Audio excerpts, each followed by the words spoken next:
the additional statements and letters are well received. On reflection, I don't believe that any of the evidence that's been presented to me would make me change my mind in determining if these are contracts tainted by state capture, by which I mean that at some aspect of the contract involved either an individual associated with state capture or the funds ultimately flowed to the benefit of what I call the Gupta enterprise.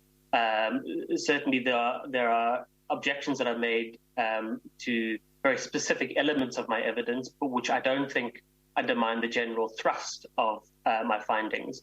The only exception and nuance I would add to that is in relation to Pigma Consulting, which my evidence leader prefaced slightly earlier.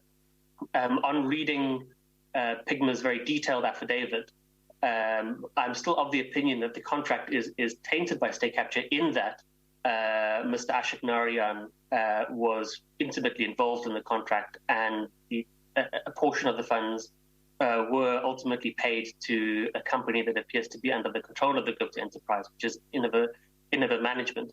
That said, it does not appear from the evidence, that Pigma Consulting was aware of this fact, or were aware that this was a contract tainted by state capture and appear to have acted in good faith. The appeal by the